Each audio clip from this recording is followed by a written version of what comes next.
पहुंच रही है। आप तमाम लोगों को, मुंबई के सभी नागरिकों को, सभी निवासियों को, माताओं बहनों को, आदरणीय बुजुर्गों को, नौजवान दोस्तों को और प्यारे बच्चों को क्रांतिकारी सलाम पेश करता हूं।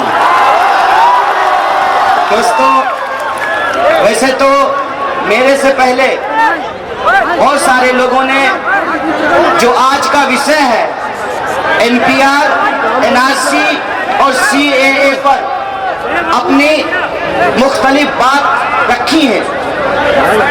मैं कुछ चीजें आपसे साझा करना चाहता हूं। सबसे पहली बात तो ये, मैं आप तमाम लोगों को बधाई देना चाहता हूं, मुबारकबाद देना चाहता हूं कि मैं देश के अलग अलग हिस्सों में जाकर के बात रख रहा हूं, लेकिन जितना डिसिप्लिन्ड क्राउड यहां है मुझे कहीं नहीं मिला है। इसके लिए मैं आपका बेहद शुक्रगुजार हूं। और दूसरी बात ये कि जब मैं यहां आया तो नीचे एक दादी ने बुलाया, दुआ दी और मोहम्मद रफी साहब का गाया हुआ गाना गुजराती में लिख करके दिया। मुझे गुजराती नहीं आती है, मराठी भी नहीं आती है, मला मराठी येत नहीं, लेकिन वो जो गाना है उसकी जो भावना है वो भावना मैं समझ पा रहा था। फिर मेरे बगल में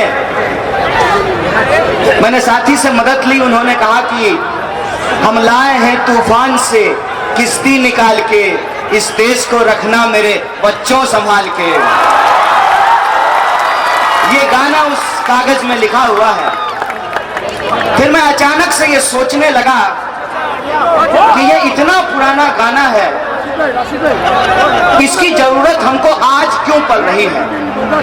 आप देखिए, जो पुरानी नज़्में हैं, जो पुराने गजल हैं, जो पुराने गीत हैं, जिसमें कौमी एकता की बात है, कौमी यकजहती की बात है, वो गाने मशहूर हो रहे हैं। मैं सोचता हूं कि क्या हमारे देश के जो महान लोग थे, डॉक्टर बाबा साहब भीमराव अंबेडकर, सावित्रीबाई फूले, फातिमा शेख, अशफाकुल्ला खान, राम प्रसाद बिस्मिल, उन्होंने जो कुर्बानी दी थी, उस कुर्बानी से जो हमको आज़ादी मिली थी, क्या हमारे देश के महापुरुषों को इस बात का अंदाजा था कि आने वाले वक्त में हो सकता है कि इस आजाद शब्द को और आजादी शब्द को बदनाम करने की कोशिश की जाए। मुझे लगता है कि शायद उनको इस बात का अंदाजा था।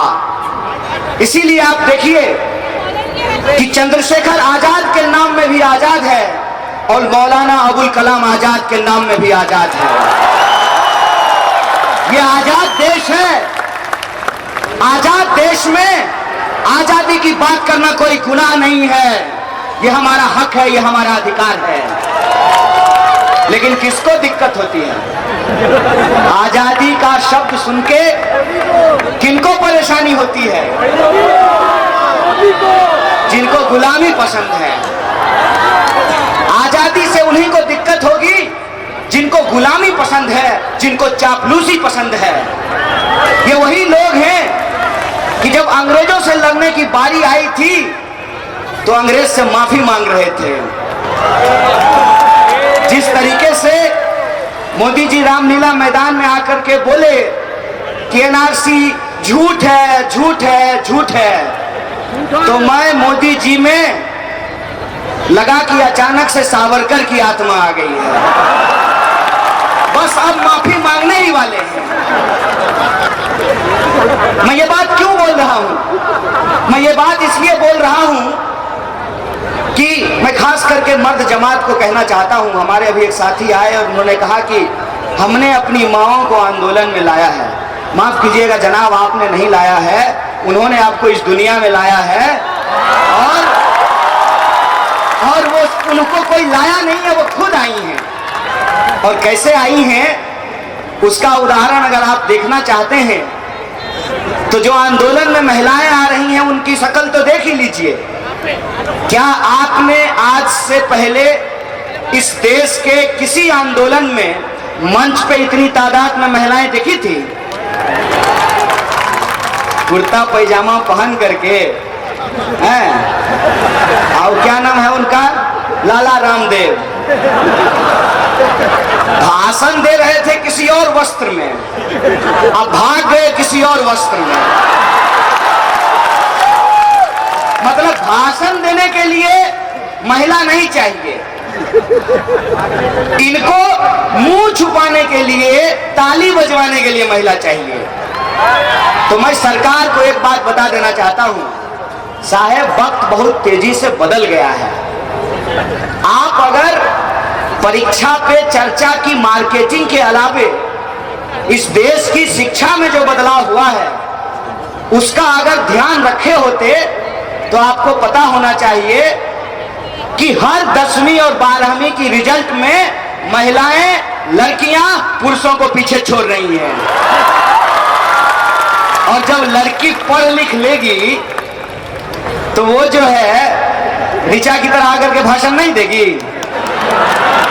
और आपको क्या लगता है कि एक बार महिलाएं सीएए, एनआरसी और एनपीआर का तख्ती लेकर के बैठ गई हैं तो आगे महंगाई और बेरोजगारी के खिलाफ नहीं लड़ेंगी?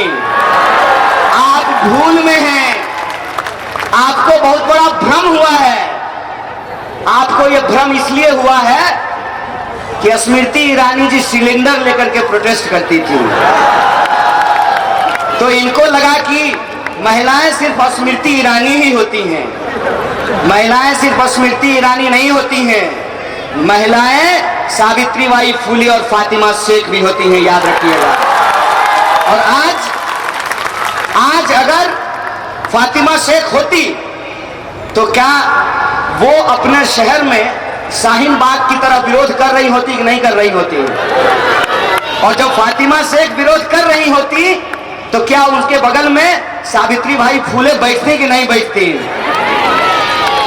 ये बात इनको समझने में थोड़ी दिक्कत हो रही है। ये इस देश को समझने में थोड़ी सी गलती कर रहे हैं। ये नहीं समझ रहे हैं कि घर चलाने की असली जिम्मेवारी महिलाओं पे होती है, और अगर वो उस जिम्मेवारी को छोड़ करके दूसरे जिम्मेवारियों को अपनाना शुरू करती हैं तो वो रजिया सुल्तान भी बनती हैं और रानी लक्ष्मीबाई भी बन जाती हैं।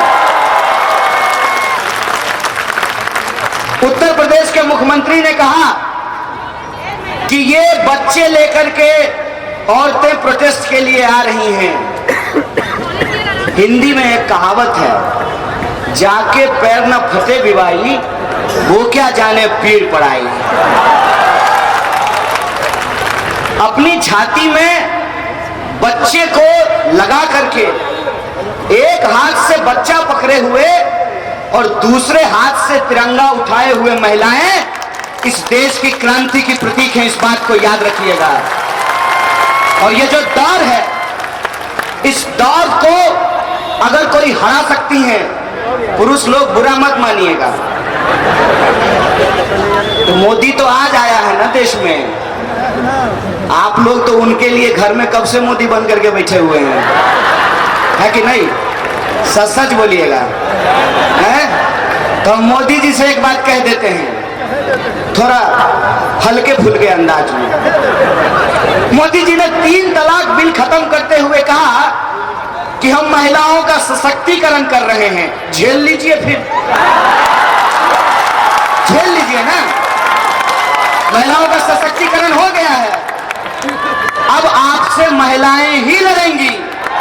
और कान खोल करके सुन लीजिए कि सिर्फ एनपीआर, एनआरसी और सीए के खिलाफ नहीं, प्याज 200 रुपए किलो उनको खरीदना पड़ रहा है, उसके लिए भी लड़ेंगे। वो जो बच्चा रोते हुए आता है और माँ को कहता है कि मम्मी पनीर खाएंगे, तो मम्मी जब उसको आलू से समझाती है, उसको फुसलाती है, तो उसको पता चलता है कि महंगाई का दर्द क्या होता है। उसको पता होता है कि अपना भी साड़ी खरीदने का मन है, बच्चा का पीटी वाला जूता फट गया है, तो बच्चा का पीटी वाला जूता खरीद करके देंगे ना कि अपना साड़ी खरीद लेंगे? हैं?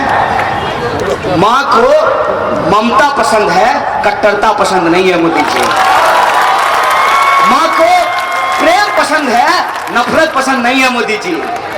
और एक बात मैं आपको बता देता हूं, इस सरकार को बता देता हूं कि है हिम्मत तो अपनी माँ के आंख में आंख मिला करके उससे पूछो कि मैं लोगों का कत्ल करवाना चाहता हूं। देखना वो तुमको क्या करती हैं। जो हाथ में आएगा जूता या चप्पल, थप्पड़ से तुम्हारा स्वागत करेंगे।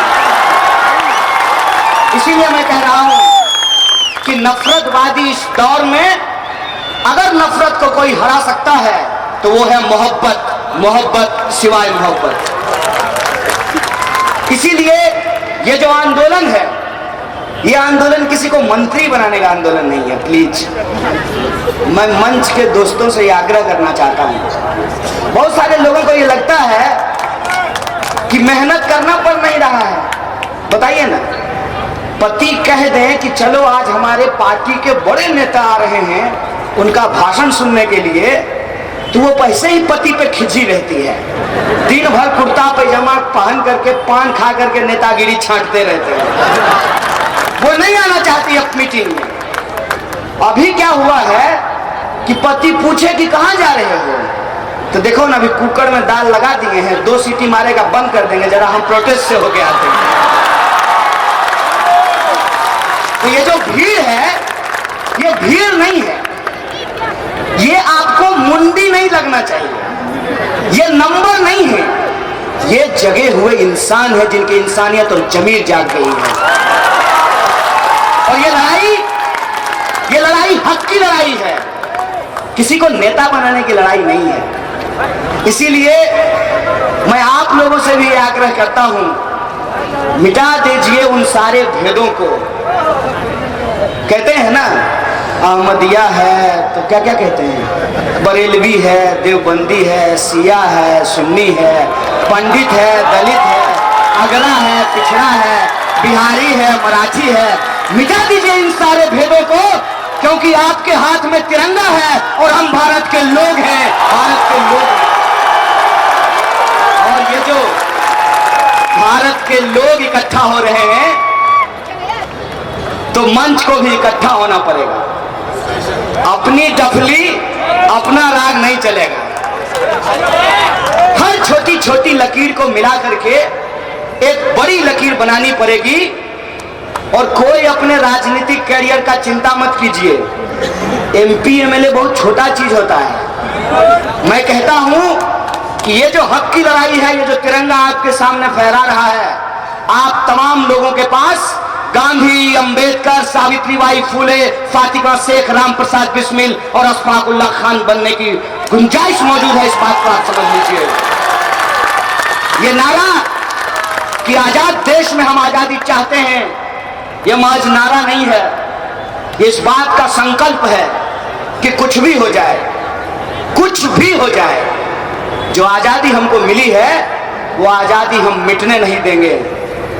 और यही उम्मीद हमारे देश के महामानवों ने हमसे की है कि इस देश को रखना मेरे बच्चों संभाल के, हम लाए हैं तूफान से किश्ती निकाल के। इस उम्मीद पे हमको खड़े रहना है और कोशिश ये करनी है कि किसी को चिढ़ाना नहीं है। देख लीजिए, ये होता है कि योगी जी का नाम ले लेंगे, मोदी जी का नाम ले लेंगे तो लोग ताली बजा देंगे। ठीक बात है, ये भी तो समझिएगा ना कि कभी कभी कोई कोई इंसानों का दिल चुरा लेता है। तो जो लोग अपना दिल दे बैठे हैं मोदी जी से, दिल लगा बैठे हैं उनसे, तो उनको कहिएगा कि तुम्हारा प्यार खराब है तो गुस्सा आएगा ना, स्वाभाविक बात है, गुस्सा आएगा। तो किसी को गुस्साने की बात नहीं है, बस एक समझने की बात है। एक रैली में मैं ऐसे ही गया था, तो बिहारी लोग का आदत होता है, समझे, कि जहां कहीं जाएगा ना, जैसे मान लीजिए कि किसी डॉक्टर के घर में गया है, अब वजन नापने वाला मशीन था, उस पर जाके खड़ा हो जाएगा। मतलब हम लोगों को ये आदत है, कोई कोई भी चीज हो रहा है तो उसको जरा देखने लगेंगे। तो हुआ ये कि एक रैली के सिलसिले में डॉक्टर साहब के घर में थे, तो मेरे साथ के जो लोग थे अपना ब्लड प्रेशर नपाने लगे। हम बोले अरे यार फ्री का डॉक्टर है तो ब्लड प्रेशर चेक कराने लगोगे? तो हमको बोला आप भी करा लीजिए ना। हम बोले नहीं मेरा ठीक है।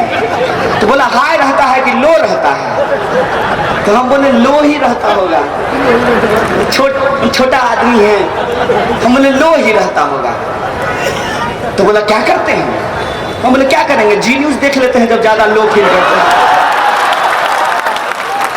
तो आप ये सोचिए कि आपको जी न्यूज देख करके गुस्सा ही आता है ना, कोई रास्ता तो नहीं निकलता है ना। रास्ता निकलता है क्या? रास्ता कैसे निकलेगा इस पे विचार कीजिए। जब तक इस पे विचार नहीं करेंगे कि रास्ता कैसे निकलेगा तो किसी पे गुस्सा होने से कोई फायदा नहीं होने वाला है। और ये जो पूरा का पूरा लड़ाई है, इस लड़ाई का कुछ खास चीज है। पहली बात, इस आंदोलन में कोई धर्म बचाने की बात नहीं कर रहा है, कोई नहीं। हर कोई संविधान की बात कर रहा है, तिरंगे की बात कर रहा है, जनवाद बचाने की बात कर रहा है। दूसरी बात यह है कि भेद अपने आप मिट गया है। नहीं, हर जात का और धर्म का कुछ ठेकेदार लोग होता है। और ठेकेदार क्या करता है? ठेकेदार जो है वोट का ठेका लेता है, और उस ठेके का क्या होता है? जब चुनाव होता है तो डील होता है। तो ठेकेदार सब कहता है अपने अपने बॉस को, साहेब किसी कंट्रोल में नहीं है, अपने आप हो रहा है। तो दूसरा चीज ये है कि ये आंदोलन किसी के कंट्रोल में नहीं है। इस आंदोलन का कोई फेस नहीं है, क्योंकि इस आंदोलन का फेस ये तिरंगा है, देश का संविधान है। और तीसरी जो इंटरेस्टिंग बात है कि आप सब लोग जो यहाँ आए हैं, मैं नहीं समझता हूं कि आपको समझाने की जरूरत है। अरे समझदार है तभी ना आकर के बैठे हुए हैं। हम अनुपम खेर थोड़ी है, वो देखने के लिए आ जाइए। तो आप लोग समझदार लोग, बेसिकली हम लोगों को उनसे बात करने की जरूरत है जो अभी भी घर में बैठे हुए हैं। तो सबसे अव्वल बात मैं उनको ये कहना चाहता हूं, मेरी आवाज जहां तक भी पहुंच रही है, ये किसी एक व्यक्ति को, किसी एक समुदाय को, किसी के खिलाफ किसी को बचाने का सवाल नहीं है। इस देश में जो आपको हक और अधिकार मिला है, उस हक और अधिकार के लिए जो सबका है उसको बचाने की लड़ाई, इस बात को अपने दिमाग में डाल लीजिए। इसीलिए मैं आपसे आग्रह करना चाहता हूं कि निकलो बंद मकानों से, जंग लड़ो बेईमानों से। किस बात की जंग है? इस बात की जंग है कि जंगे आजादी में जिन्होंने कुर्बानी दी, उनकी कुर्बानी बेकार नहीं जानी चाहिए। सोचिए कि आज अगर राम प्रसाद बिस्मिल होते और सरकार कहती कि अशफाक उल्लाह खान को हम नागरिकता नहीं देंगे, तो राम प्रसाद बिस्मिल क्या करते? बोलिए क्या करते? सोच के बताइए। किसी का भी आप नाम उठा करके देख लीजिए। आज अगर सुभाष चंद्र बोस होते और उनका जो साथी जैनुल आबदीन, जिन्होंने जय हिंद का नारा दिया, उनकी नागरिकता छीनने की बात होती तो सुभाष चंद्र बोस क्या कर रहे होते? अगर गांधी जी होते तो क्या मौलाना अबुल कलाम आजाद के लिए नहीं खड़े होते? ये देश है, ये भारत है, इसको समझ लीजिए। अरे कुर्सी का क्या है, 5 साल के लिए आए हैं, आया है फिर चला जाएगा। देश को अगर एक बार नफरत की राह पे लेकर के चले जाइएगा तो ऐसा खूबसूरत देश हम फिर से बना नहीं पाएंगे, इस बात को जान लीजिए। इसीलिए इस आंदोलन में यह बात हम लोगों को समझनी पड़ेगी कि यह लड़ाई उस स्वतंत्रता आंदोलन की विरासत को बचाने की लड़ाई है। यह लड़ाई इस बात के लिए है कि सरकार अंग्रेजों की तरह डिवाइड एंड रूल करके, डाइवर्ट एंड रूल करके हमारे जो असली मसले हैं उनसे हमारा ध्यान गुमराह ना करे। कितनी चालाकी से यह काम की गई है, इसको समझ लीजिए। पहले क्या कहा गया? अरे CAA आ रहा है। अमित शाह बोला CAA आने से पहले कि पूरे देश में NRC लागू करेंगे। फिर प्रधानमंत्री बोले कि NRC नहीं लागू हो रहा है। गृह मंत्री बोले कि नहीं अभी NRC की बात कहाँ हो रही है, अभी तो एनपीआर हो रहा है, कितना शब्द हो गया, सीएए, एनआरसी, एनपीआर। प्रधानमंत्री मुंह से बोले नहीं होंगे, गृह मंत्री भी मुंह से ही बोले कि होगा। अब किसका मुंह का बात माने, हम लोग थोड़ा कंफ्यूज होंगे कि क्या माने, क्या समझे, कि पहले मुर्गी आया कि अंडा। कौन है शक्तिमान, गंगाधरी शक्तिमान है कि गीता विश्वास शक्तिमान है? हम इस कंफ्यूजन में पड़े रहे। तब तक इस देश में बहुत कुछ हो गया, बहुत कुछ हो रहा है। डेमोक्रेसी के लिस्ट में भारत 10 पायदान नीचे चला गया। 45 साल में देश में सबसे ज्यादा बेरोजगारी हो गई। रोज महिलाओं के ऊपर बलात्कार की घटनाएं सामने आ रही हैं। 12,000 किसानों ने आत्महत्या की और एक एक करके हमारी जो राष्ट्रवादी सरकार है वो हमारी राष्ट्रीय संपत्ति को बेच रही है। बताइए किसको लाइक कहते हैं? माँ बाप का घर द्वार जो बेच दे उसको लाइक कहते हैं, कि या माँ बाप के घर को बचा के रखे और अपने बाल बच्चों के लिए भी एक नया घर बना ले, उसको लाइक कहते हैं? बोलिए, जो बेच देगा उसको कि बनाएगा उसको? तो अगर इस देश की सरकार नया एम्स बनाने की बजाय जो पहले से एम्स बना हुआ उसको तबाह कर रही हो, तो इसको लायक काम कहा जाएगा कि नालायक काम कहा जाएगा?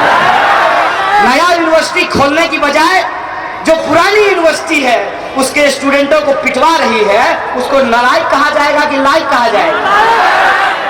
और ऐसी जब नालायक सरकार हो तो मैं समझता हूं कि सरकार के खिलाफ अगर हम अपनी आवाज को बुलंद नहीं करेंगे तो ये गुनाह कहलाएगा, गुनाह कहलाएगा।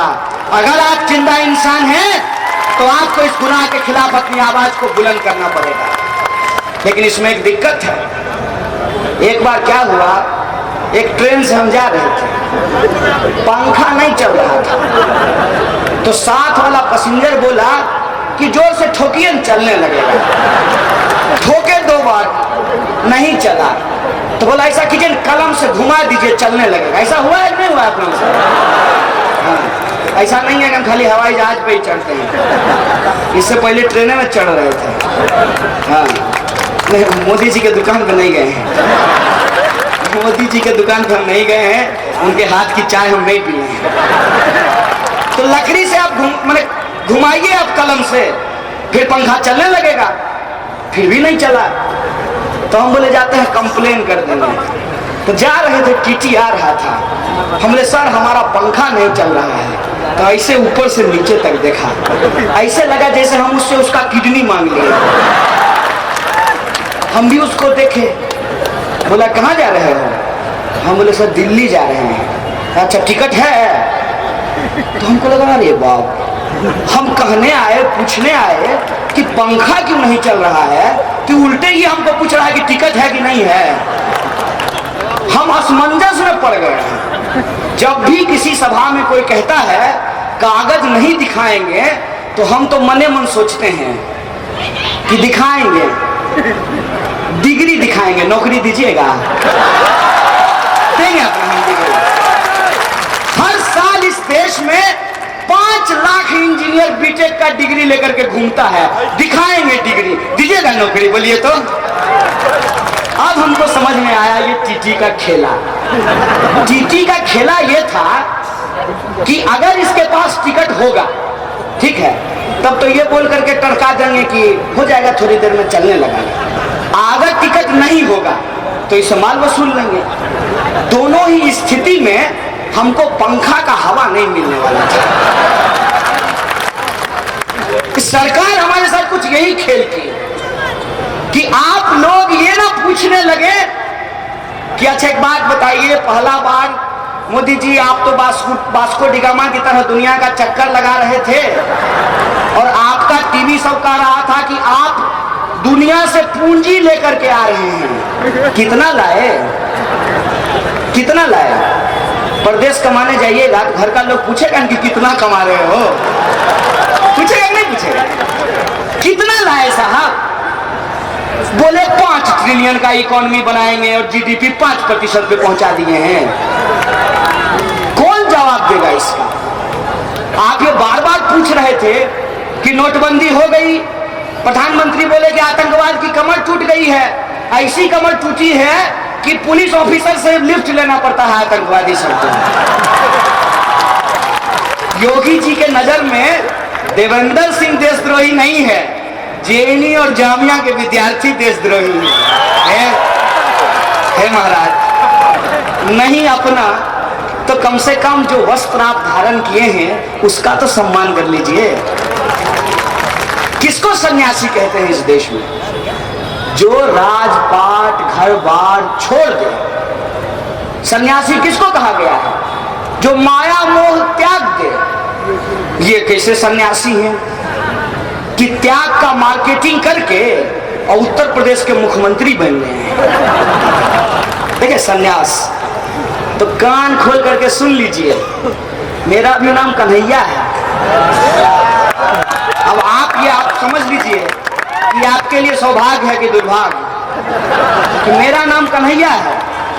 और हमको ये पता है कि आप जिस मठ के महंत हैं आप उसके विचारों से भी सहमत नहीं हैं। और अगर हमको किसी को संत मानना होगा इस देश में तो हम संत तुकाराम को संत मानेंगे। अगर हमको संत मानना होगा तो हम कबीर को मानेंगे, नानक को मानेंगे, मदर टेरेसा को मानेंगे, खुसरो को मानेंगे संत। अगर हमको संत मानना होगा तो विवेकानंद को संत मांगेंगे। ये जो लाला रामदेव है ना, इसको कतई संत नहीं मांगेंगे कि त्याग का मार्केटिंग करके 10-20 हजार करोड़ का माली बन करके बैठ गया है और हम लोगों को कह रहा है कि कपालभाति करो। ये खेल समझ लीजिए। देश के हिंदुओं के मन में ये सवाल ना आए कि आपका बेटा बीटेक इंजीनियर होने के बाद, डिप्लोमा करने के बाद भी इंजीनियर नहीं बन पा रहा है और अमित शाह का बेटा कभी बैट नहीं पकड़ा है, उसके हाथ में बीसीसीआई थमा दिया है। जनता को ये नहीं दिखे, इसीलिए पूरा का पूरा खेल जो है वो रचा गया है। कहा क्या जा रहा है कि हिंदू लोग को डरने का जरूरत नहीं है, CAA मियाँ जी लोग के लिए लाया गया है। ये बात बोली जा रही है, इस बात में कोई हकीकत नहीं है। पता है हकीकत क्यों नहीं है? अच्छी चीज तो छोड़ दीजिए, कोई महामारी भी अगर गलती से कहीं फैलता है तो जिसकी संख्या ज्यादा होती है मौत भी उसकी ज्यादा होती है। ये अगर कोई नहीं समझ रहे हैं तो मैं बस उनको सॉरी कहना चाहता हूं। हम समझ लेते हैं कि चुरा लिया मेरा जिया वाला हाल है इनका। मोदी जी दिल ही इनका ले लिए, अब दिल दे दिए हैं तो दे दिए हैं, लेकिन एक बार दिमाग से सोचिएगा कि अगर CAA किसी को नागरिकता देने के लिए थी तो CAA 2019 में क्यों लाया गया, जबकि 2003 में ऑलरेडी एक नागरिकता संशोधन कानून पास कर दिया गया था, जब उस वक्त के प्रधानमंत्री अटल बिहारी वाजपेयी और लौह पुरुष लाल कृष्ण आडवाणी थे। एक तो ये बड़ा गजब चीज है, इनका जो लौह पुरुष है ये ट्रांसफरेबल जॉब है, ठीक है, वो बाप से बेटा पे ट्रांसफर हो जाता है। कहते हैं कि हम लोग देश में देश के जो महापुरुष हैं उनका अपमान कर रहे हैं, ये अपमान कर रहे हैं। देश के इतिहास में हम लोगों को पढ़ाया गया कि सरदार वल्लभ भाई पटेल लौह पुरुष हैं। हर 10-15 साल में बीजेपी अपना एक लौह पुरुष का नया वर्जन पेश कर देता है, जैसे एप्पल का मोबाइल हो, नया वर्जन आ गया है। कल तक लाल कृष्ण आडवाणी को लौह पुरुष कह रहे थे, आजकल अमित शाह को कहते हैं। चुंबक से दूर रखिएगा कहीं चिपक न जाए। हालांकि चुंबक से नहीं चिपकते हैं, चंदा से चिपक जाते हैं। बीजेपी को अभी देश में सबसे ज्यादा चंदा मिला है, तो जब जिसका चंदा लेंगे काम भी उसी का करेंगे, स्वाभाविक बात है। इतना तो नमक अदायगी करनी पड़ती है ना, नहीं तो अगला बार वो चंदा किसी और को दे देगा। इसीलिए आप देखिए कि जब आप नया लोग मोबाइल खरीदना शुरू किए होंगे तो 16-17 वो कंपनी था, वोडाफोन, आइडिया, पूरा एयरसेल, एयरटेल था। अब कितना बचा है? चार। BSNL, जब देश में 4G चल रहा है तो BSNL जो सरकार की कंपनी है उसको 3G है।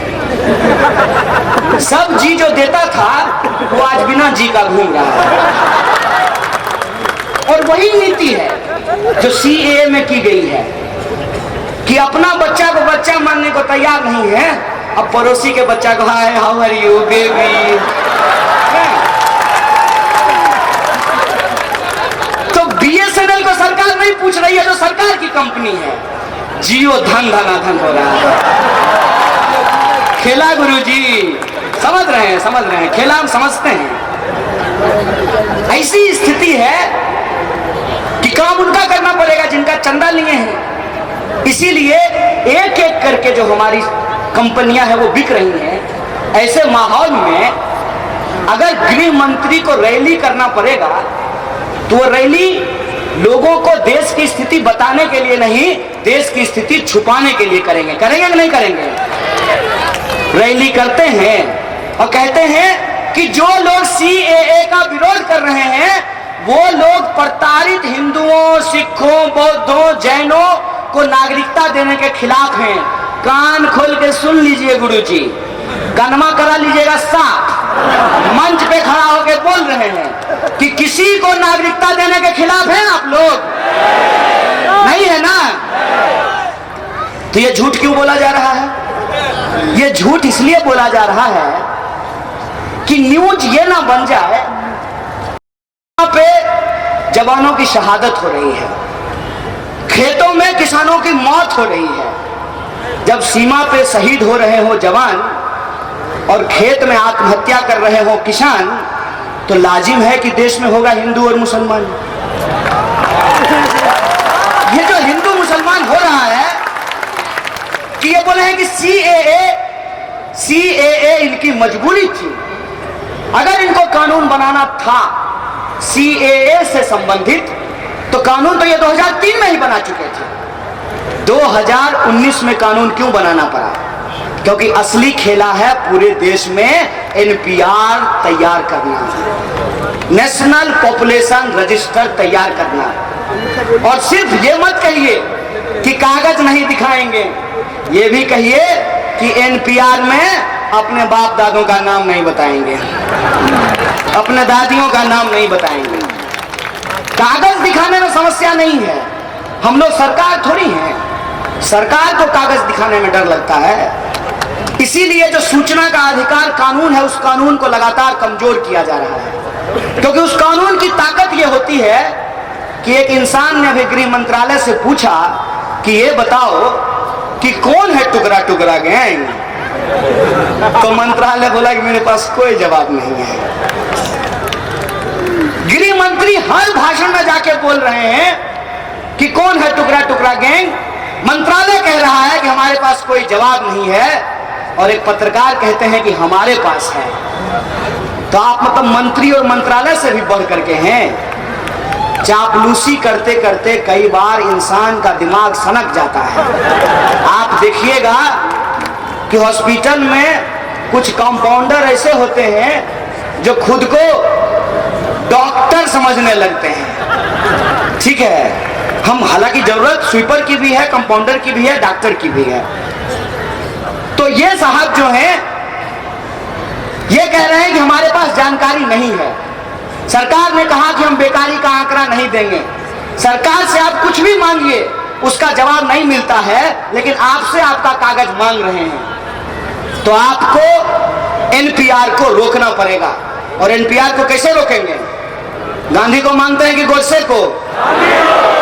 जोर से बोलिए जब गांधी को मानते हैं। गोडसे को मानने वालों को बोलने में डर लगता है, गांधी को मानने वाले को डर नहीं लगता है। गांधी को मानते हैं ना? तो गांधी ने नमक कानून के खिलाफ इस देश में असहयोग की उस प्रक्रिया को आगे बढ़ाते हुए सभी में अवज्ञा किया था आप भी सरकार को कहिए कि यह सरकार, अगर तुम हमको नागरिक नहीं मानते तो हम तुमको सरकार नहीं मानते। और अपने घरों के बाहर लिख करके रखिए कि हम इस घर में रहने वाले लोग संविधान को मानते हैं, इसीलिए संविधान विरोधी, गरीब विरोधी, देश विरोधी एनपीआर और एनआरसी को नहीं मानते हैं। घर के बाहर लिखिए कि ओ एनपीआर, कल आना, अपने साथ 15 लाख रुपया लेकर के आना, वरना मत आना। इस लड़ाई को हम लोग मिलकर के लड़ेंगे और जिस तरीके से माओ का आशीर्वाद मिला है, इस लड़ाई को हम जरूर जीतेंगे। शुक्रिया। इनकलाब जिंदाबाद, हमारी एकता जिंदाबाद।